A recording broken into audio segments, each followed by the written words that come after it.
So this is another thing that everyone seems to be coping about when it comes to just Doctor Who fans, basically. So Ncuti Gatwa's Doctor Who Christmas Day special ratings are the second worst debut in history.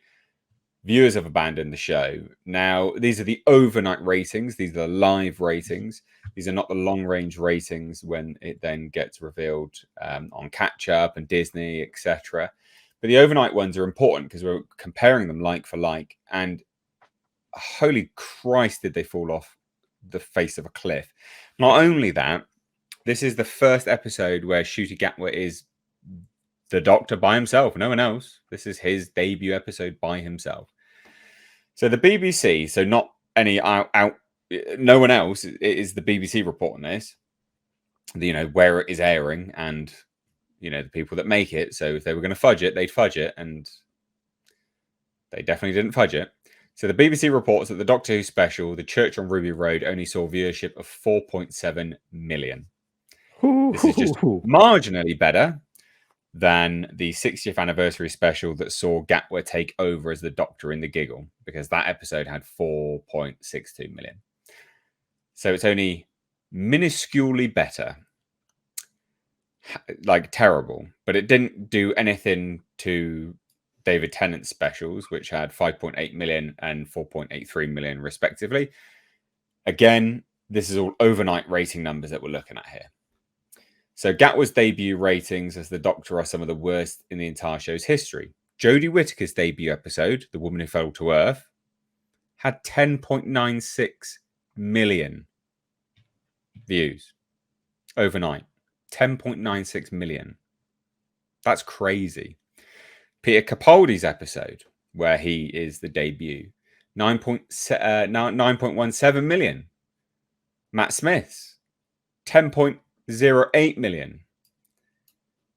And then you've got Tennant, 6.91. And then his first episode by himself, 9.84. So you can see how where he was introduced, people weren't that keen, or weren't, they'd sort of fallen off from the show itself, and then they realized it was Tennant, and they were excited, and they came back.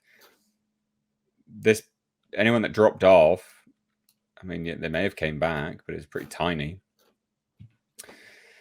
Gets worse. Christopher Eccleston. This was obviously going to be high because that was when he came back anyway. This is when Doctor Who came back, 10.81 million.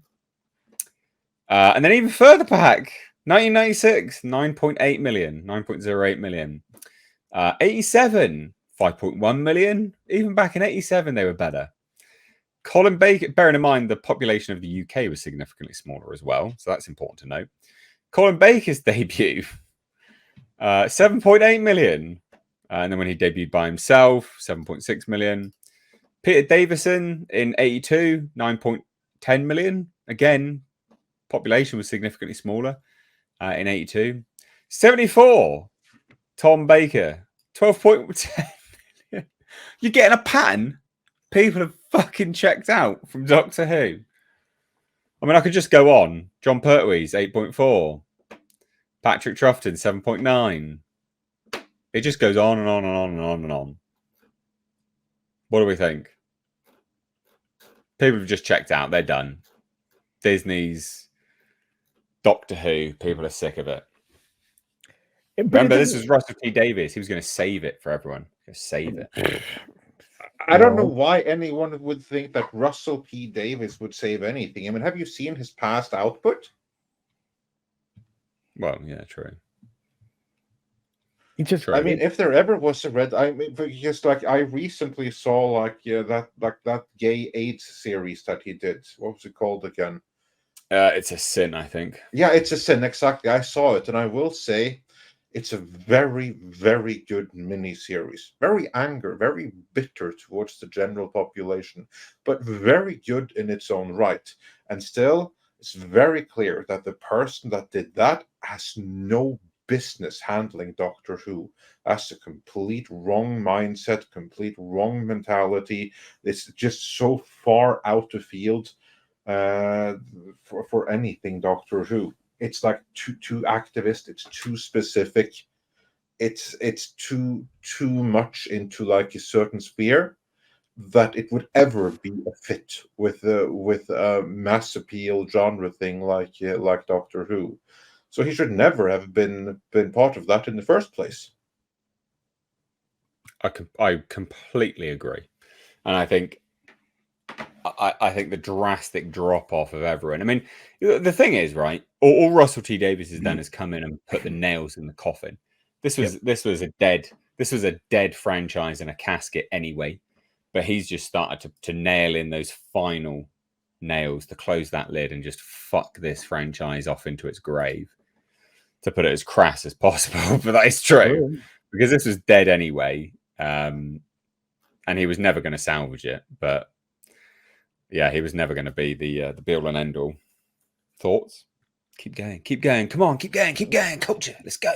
Look, you're 100% right, and so is Andre. I mean, I had very little hope that Russell T Davies would make a real effort to save it. If anything, I think he's made a real effort to kill it off. I mean, you guys both make a great point there. I'm done. I'm going to keep saying it. Doctor Who's dead. Star Wars is dead. Star Trek is dead. The rangs of power when we were Kangs, all that stuff's dead. Marvel's dead. They've done their level best in the last 8 years to kill off anything that was popular.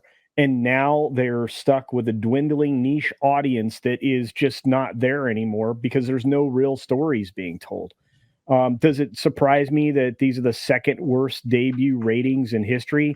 No. Do I suspect that they'll go up anytime soon? No. In fact, I think we could be looking at Doctor Who's first day run, first day live plus let's say 3 ratings falling off a cliff over the course of this run here. And look, it's not Cootie's fault. I know his name's Shooty, but I still like calling him Cootie. It's not Cootie's fault. He's doing what he's told to do. He's told to do what he's doing. It's just it's not appealing to any audience out there, and it's not going to be appealing to Disney Plus's audience. This is a massive failure on so many fronts. And again, we've had 2 or 3 stories related to Doctor Who today, and it's because it's just so pathetically poorly done right now. So, yeah. Tom, or are you dead? I don't give a shit about Doctor Who. We fought a fucking war, so I don't have to deal with this shit. Yeah. F Doctor Who. Tom is resentful because he just did a video on Doctor Who that we're about to drop here as soon as this stream ends. Bitter. I bet you had fun with that one, Tom. Nah, just outside of like a few things, like I'm not a big fan of a lot of snooty British shit. Like I like some of the old Doctor Who that I saw as a kid, but like at the end of the day, they haven't. Do I really want to get into it now? Hell no. Oh, it's a season 1? Oh, no. So you're doing just like comic books did, right? Oh, okay. Great. I'd rather watch old Chinese Kung Fu. That's funny. That's a left field thing to say, but all right. Yeah, I highly doubt there's any karate in Doctor Who. There needs to be, but I feel like the plane mechanic in the new Godzilla movie at the end when Godzilla's destroyed everybody that's on that island except for him and the traitor, and he's like, they're all dead. Everything's dead. Yeah. It's like, it's like I feel like that guy. I'm bitter, and I'm gonna hold somebody responsible. And I have a list. You don't want to be on that list. It means you killed something I loved. So Culture Casino's franchise Santa, basically. That's right. I am franchise Santa. Nice and naughty list. Oh, there you go, guys. So yes, Doctor Who is dead. Can we get a boom cancelled from you, Nick? Boom, cancelled.